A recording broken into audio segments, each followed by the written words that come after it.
What is going on, everyone? I hope you are all doing well today, and it is hard to believe we are now just a month away from the launch of the Switch 2. And I said I would do a video like this for the longest time and have just never gotten around to it. I thought this would be a great way to just remember just the amazing lineup that the Switch had over the course of its 8 years, and just some of my favorite games I've played on it. So, let's begin.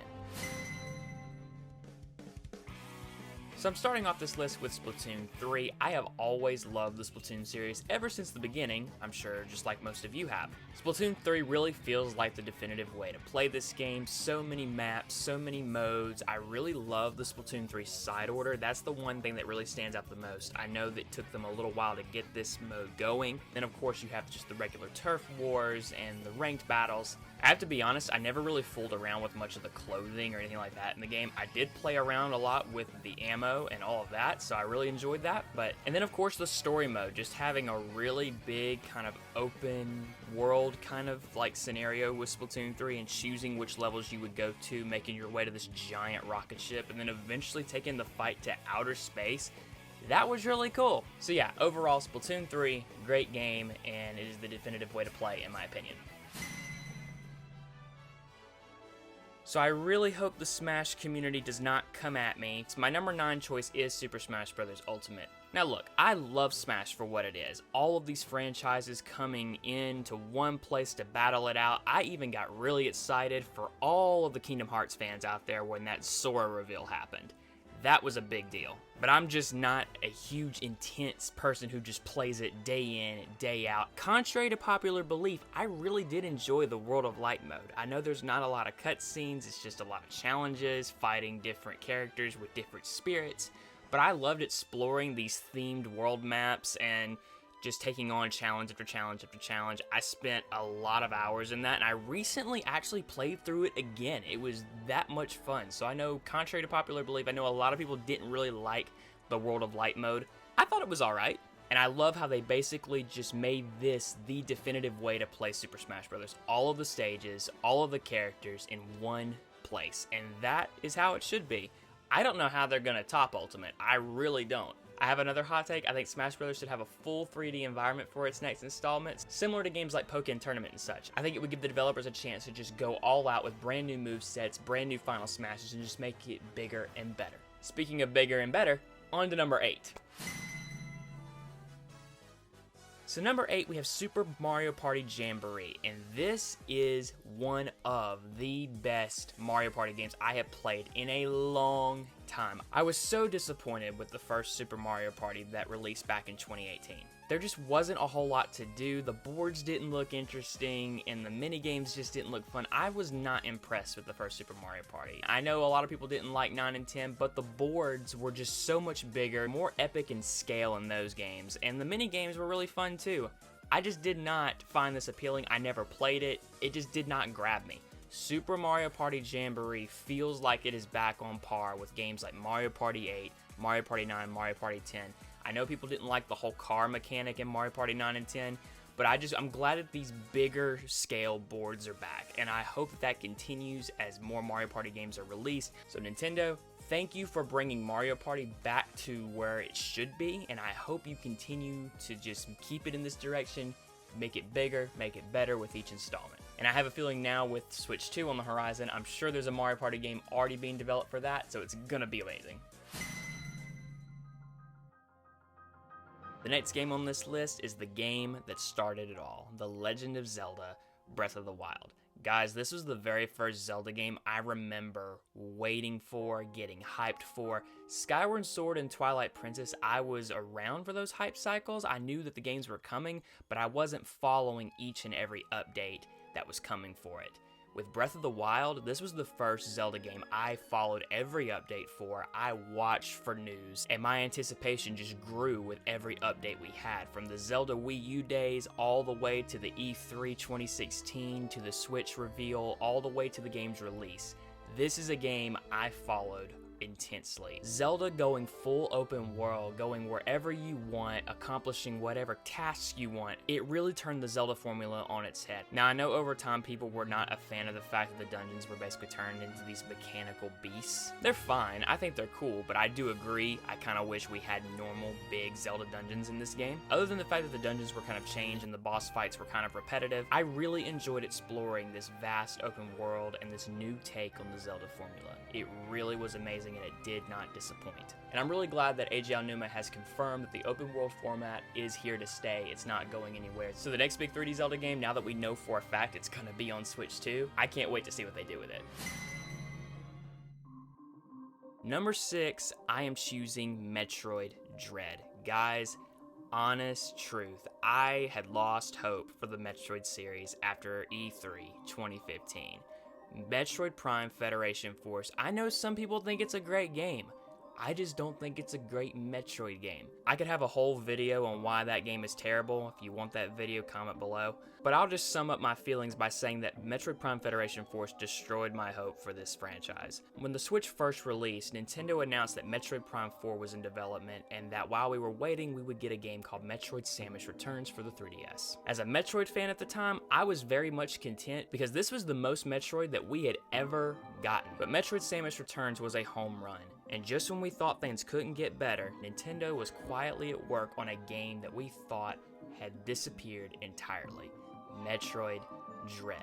Metroid Dread was initially supposed to be a Nintendo DS game, but because of the scale that the developers had envisioned, they really could not meet that scale with the technology that was the DS. So they put the project on hold, and many believe that it was canceled. And guys, when this game made a comeback at E3 2021, fans everywhere, myself included, lost our minds. And it didn't disappoint. When this game finally released, it continued and delivered on the Metroid formula to no end. Through and through, the boss fights, the exploration, the isolation, finding and collecting items, classic Metroidvania at its finest. This is a game that has been in development for a total of 19 freaking years, and it finally released on the Nintendo Switch, and I still play it to this day. I have played through this game more times than I can count. It does not get old. I love it so much, and I really, really enjoy it. I know this is going to be a shocker for many of you, but number 5, I'm choosing Bowser's Fury. Why is that? Because I believe this is where 3D Mario is headed in the future. I love Super Mario Odyssey, but I have played Bowser's Fury way more. I have had so much fun with this game. I know it's quick, it's a very brief 2-hour campaign, but the openness, the exploration that you can do just in those brief 2 hours of gameplay is so much fun. And I can't wait to see how Nintendo takes what they did in this game and just turns it up to 1,000 with the next big 3D Mario game. I love the big epic scale boss fights you have with Bowser. They bring me back to the Super Mario Galaxy days when a fight with Bowser actually felt like a fight with Bowser. It's not just hit a switch and he's dead. Fighting Bowser feels like an actual battle. It's so much fun. The music is epic. The world is big in scale, and I love exploring it. I love Super Mario Odyssey, no hate towards it. I still play it every now and again, but I have played Bowser's Fury so many times, and I love it so much. If you have not played Bowser's Fury yet, I absolutely recommend. It also has Super Mario 3D World from the Wii U, and that's also an amazing game, but Bowser's Fury is amazing. The boss fights, the music, the epicness and scale, the world, it's awesome. At number 4, I'm choosing The Legend of Zelda Echoes of Wisdom.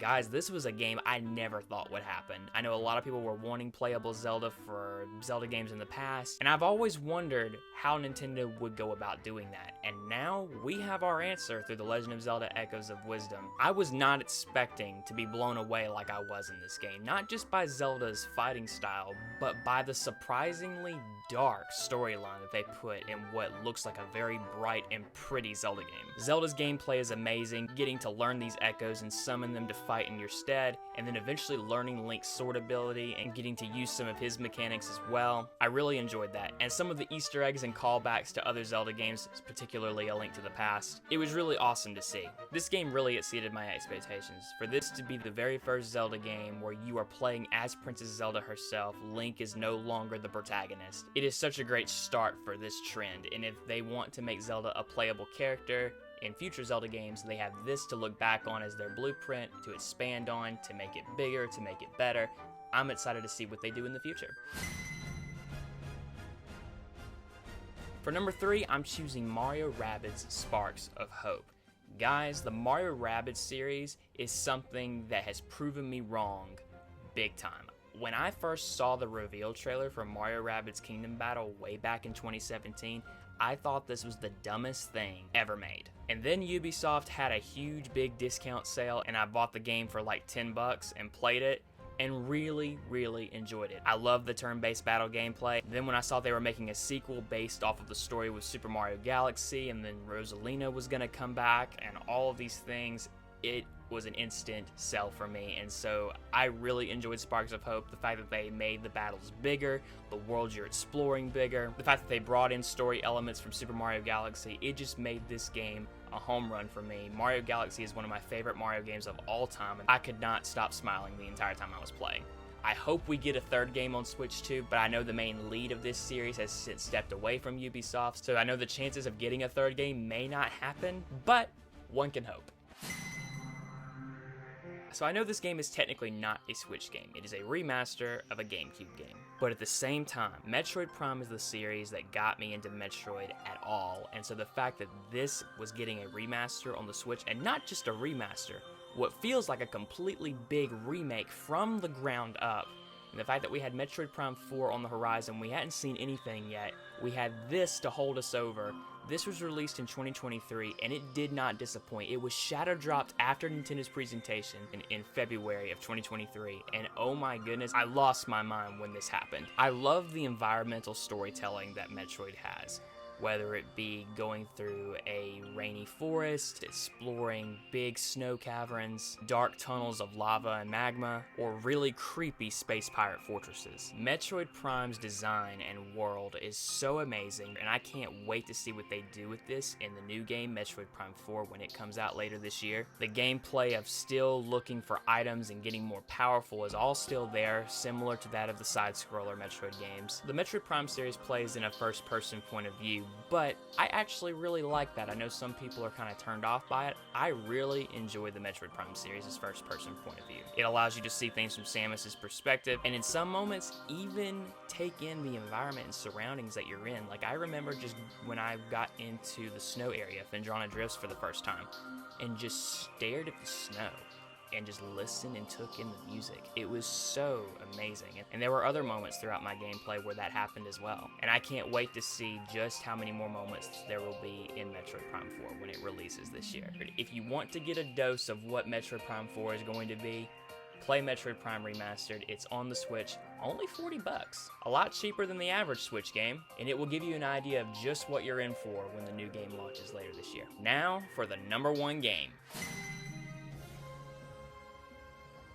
So if you have watched my channel at all, you will know that I am a die-hard Zelda fan. And guys, this game is the reason why I ranked Breath of the Wild at number 7. Tears of the Kingdom built on Breath of the Wild's world and made it a world that I can no longer revisit in Breath of the Wild. Breath of the Wild feels so empty thanks to this game. This is the version I play. The story is turned up bigger. Ganondorf is back. All the big Zelda things are back in this game. Bigger dungeons, a bigger world to explore. The bosses are much more epic. Everything is turned up to 11 in this game. I know some people have criticism with the memory system, and I do kind of hate that Link is not really involved much and that we don't see much of Ganondorf in the present. Those are my only really big criticisms. But the world is much bigger, the bosses are much more epic. I love the dungeon design, that it's not just these mechanical beasts anymore, it's these giant environmental style temples now, and I really enjoyed that. We're not quite back to the classic style Zelda dungeons that we know from games like Twilight Princess and Skyward Sword, but we are back to having giant colossal temples again, and to that I say thank you, Nintendo. Another reason why I really enjoyed this game is the return of Ganondorf. Up until the release of this game, he has not shown his face since Twilight Princess, which it was like 17 years, I believe. Correct me if I'm wrong. So his return was such a big deal, and the voice actor they cast for him, Matt Mercer, did his return justice. I was so creeped out at the very start of the game whenever you find his dead corpse down below Hyrule Castle. My only gripe is I wish we could have seen more of him in the present. A lot of what we see of him in this game is in flashbacks and in the past. Not complaining, but I really wish we could have seen more of him in the present. Even though most of the story takes place through flashback again, I really enjoyed this game's story of Ganondorf's rise to power, Zelda's sacrifice, and then eventually all leading back up into the present where Link must face Ganondorf once and for all. They built upon Breath of the Wild's foundation, and I could not ask for more, and it's because of this, I can no longer play Breath of the Wild. I just can't do it, unless I want to experience that grand story from start to finish, with beginning with Breath of the Wild and finishing it all the way through Tears of the Kingdom. I can't play that game again. It's Tears of the Kingdom from here on out for me. Which is why I'm really glad that both of those games are getting 4K remasters, and because I have NSO, I'll get those for free. So happy. Thank you, Nintendo. But guys, those are my top 10 favorite Nintendo Switch games. I now turn the discussion over to all of you now. What are your top 10 Nintendo Switch games? Comment below and let me know. And what do you hope gets eventually announced for the Nintendo Switch 2? Do you hope for a sequel to any of these games? Do you hope for a sequel to any of your top 10 games? We're only a month away now from the Switch 2 launch. I cannot believe it. It's going to be a crazy day come June 5th. But until then, I thank you so much for watching this video. If you enjoyed it, be sure to leave a like and consider subscribing. I'm so close to 1,300 subs. Almost there. Big thanks to all my channel members, especially my Triforce members, Caleb Johns, Jen, Brawlfan100, and Nighttime Luigi13. Your support does not go unnoticed. I thank you so much. Thank you all so much for watching, and until the next video or next live stream, take care.